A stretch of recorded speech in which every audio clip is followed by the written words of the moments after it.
எல்லாருக்கும் பிள்ளைய புத்திசாலியா வளர்க்கணும்னு ஆசை இருக்கும். ஆனா எப்படின்னு தெரியாம தவிக்கிறாங்க. இப்ப பிள்ளைங்களை புத்திசாலியா மாத்துற வழிகளை பார்க்கலாம். உங்க பிள்ளை புத்திசாலியா மாறும்னு முதல்ல நீங்களே நம்பணும். அடிக்கடி பிள்ளைகிட்ட நீ புத்திசாலிடான்னு சொல்லிட்டே இருங்க.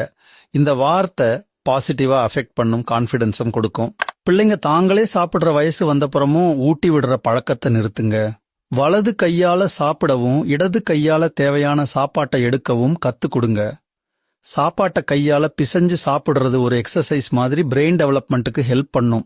பிள்ளைங்க கேள்வி கேட்கும்போது சும்மாருன்னு அடக்காம சரியான பதில் சொல்லி என்கரேஜ் பண்ணுங்க. நிறைய கேள்வி கேட்கிற பிள்ளைங்க தான் புத்திசாலியா வளருவாங்க.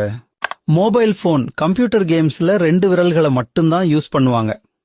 அதனால 2 கைகளையும் யூஸ் பண்ணி பால் பிடிக்கிறது, எரியறது, மரத்துல ஏறுறது, இறங்குறது மாதிரி அவுட்டோர் கேம்ஸ்ல 1 மணி நேரமாவது விளையாட வைங்க.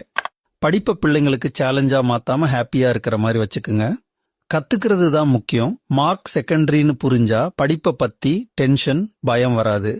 பிரெயின் கிரியேட்டிவா ஒர்க் பண்ண ஆரம்பிச்சிடும். தப்பு பண்ணா திட்டுவோம், சரியா பண்ணா பாராட்டுவோம்னு கிளியரா பிள்ளைக்கு புரிய வைங்க. இது அவங்களுக்கு கான்ஃபிடன்ஸும் தைரியமும் கொடுக்கும். இதுவே புத்திசாலியா மாற ஹெல்ப் பண்ணும். இப்படி வளர்த்து பாருங்க. உங்க கண்ணுக்கு முன்னாடியே பிள்ளைங்க மாறுறத பார்க்கலாம். மகிழ்ச்சியுடன் வாழுங்கள்.